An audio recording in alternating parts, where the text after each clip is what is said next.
Bismillahirrahmanirrahim. In the name of God, the most beneficent, the most merciful. Honorable UN Secretary General, Mr. Ban Ki-moon, respected President General Assembly, Vok Yaramich, Honorable UN Envoy for Global Education, Mr. Gordon Brown, respected elders, and my dear brothers and sisters, Assalamu alaikum. Thank you. Today, it is an honor for me to be speaking again after a long time. Being here with such honorable people is a great moment in my life. And it's an honor for me that today I'm wearing a shawl of Benazir Bhutto Shaheed. I don't know where to begin my speech. I don't know what people would be expecting me to say. But first of all, thank you to God, for whom we all are equal. And thank you to every person who has prayed for my fast recovery and a new life. I cannot believe how much love people have shown me. I have received thousands of good wish cards and gifts from all over the world. Thank you to all of them. Thank you to the children whose innocent words encouraged me. Thank you to my elders whose prayers strengthened me. I would like to thank my nurses, doctors, and the staff of the hospitals in Pakistan, in the UK, in the UAE government, who have helped me to get better and recover my strength. I fully support Mr. Ban Ki-moon, the Secretary General, in his Global Education First initiative, and the work of the UN Special Envoy, Mr. Gordon Brown, and the respected President General Assembly, Vok Yaramich. I thank all of them for their leadership that they continue to give. They continue to inspire all of us to action. Dear brothers and sisters, do remember one thing. Malala Day is not my day. Today is the day of every woman, every boy, and every girl who have raised their voice for their rights.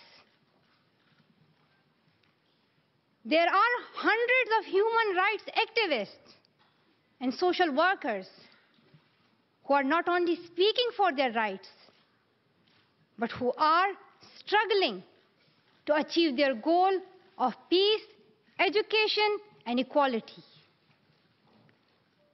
Thousands of people have been killed by the terrorists, and millions have been injured. I'm just one of them. So here I stand. One girl among many. I speak not for myself, but for those without voice can be heard. Those who have fought for their rights. Their right to live in peace. Their right to be treated with dignity. Their right to equality of opportunity. Their right to be educated. Dear friends, on the 9th of October 2012, the Taliban shot me on the left side of my forehead. They shot my friends too. They thought that the bullet would silence us. But they failed. And out of that silence came thousands of voices. The terrorists thought that they would change my aims and stop my ambitions. But nothing changed in my life except this. Weakness, fear, and hopelessness died. Strength, power, and courage was born.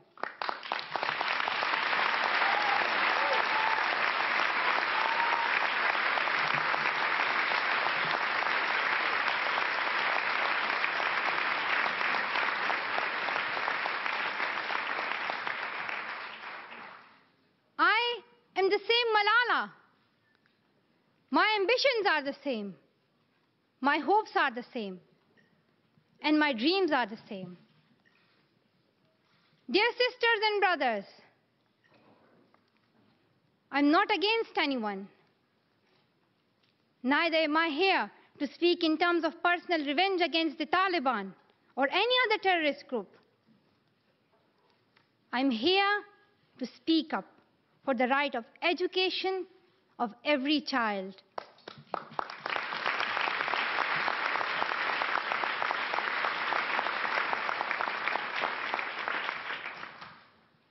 I want education for the sons and daughters of the Taliban and all the terrorists and extremists.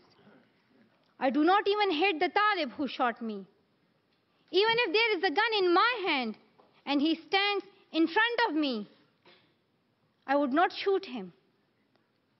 This is the compassion that I have learned from Muhammad, the Prophet of Mercy, and Jesus Christ and Lord Buddha. This is the legacy of change that I have inherited from Martin Luther King, Nelson Mandela, and Muhammad Ali Jinnah. This is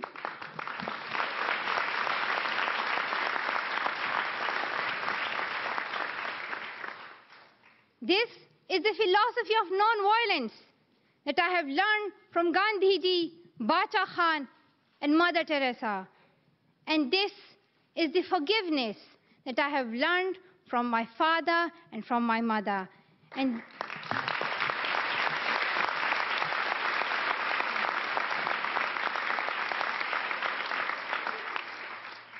this is what my soul is telling me.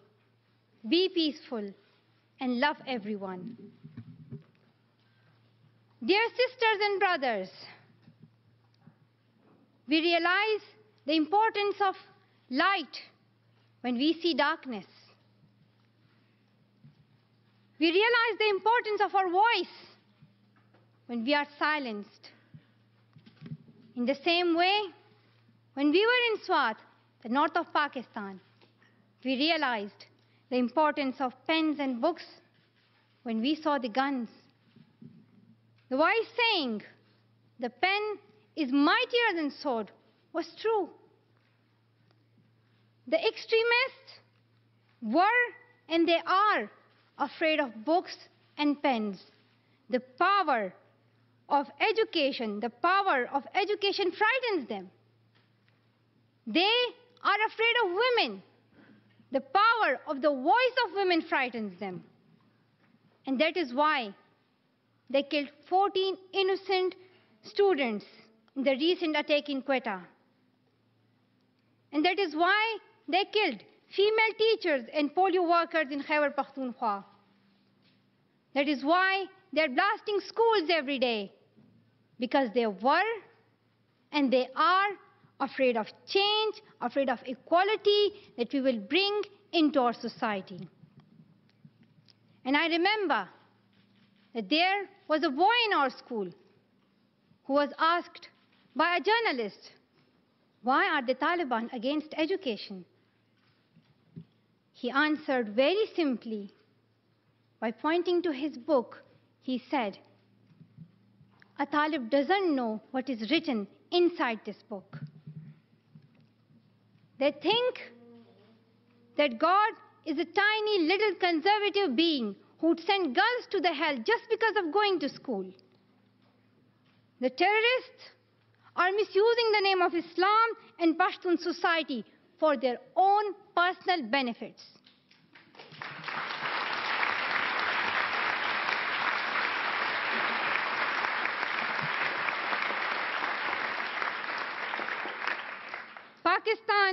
is a peace-loving democratic country. Pashtuns want education for their daughters and sons. And Islam is a religion of peace, humanity, and brotherhood. Islam says it's not only each child's right to get education, rather it's their duty and responsibility.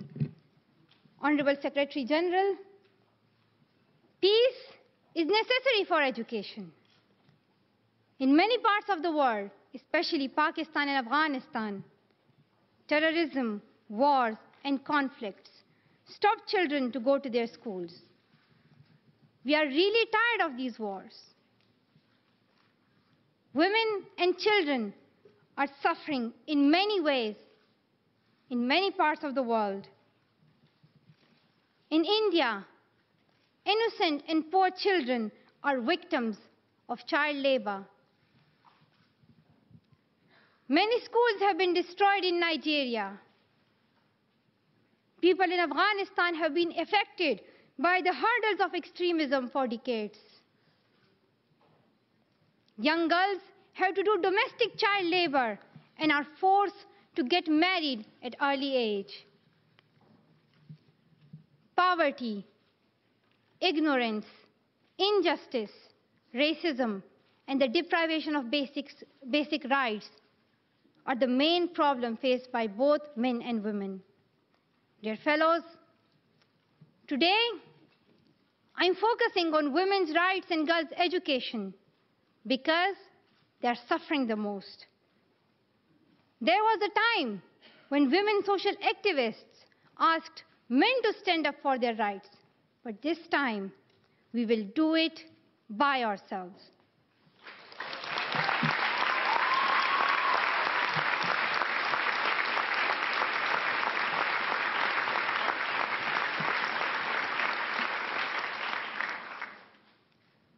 I'm not telling men to step away from speaking for women's rights. Rather, I'm focusing on women to be independent, to fight for themselves. So, dear sisters and brothers, now it's time to speak up. So today, we call upon the world leaders to change their strategic policies in favor of peace and prosperity. We call upon the world leaders that all the peace deals must protect women's and children's rights. A deal that goes against the rights of women is unacceptable.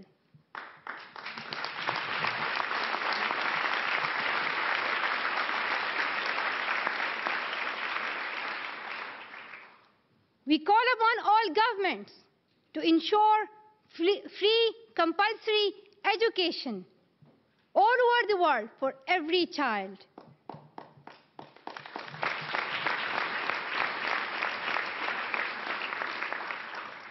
We call upon all the governments to fight against terrorism and violence, to protect children from brutality and harm. We call upon the developed nations to support the expansion of educational opportunities for girls in the developing world. We call upon all the communities to be tolerant, to reject prejudice based on caste, creed, sect, color, religion, or gender, to ensure freedom and equality for women so that they can flourish. We cannot all succeed when half of us are held back. We call upon our sisters around the world to be brave, to embrace the strength within themselves and realize their full potential. Dear brothers and sisters, we want schools and education for every child's bright future.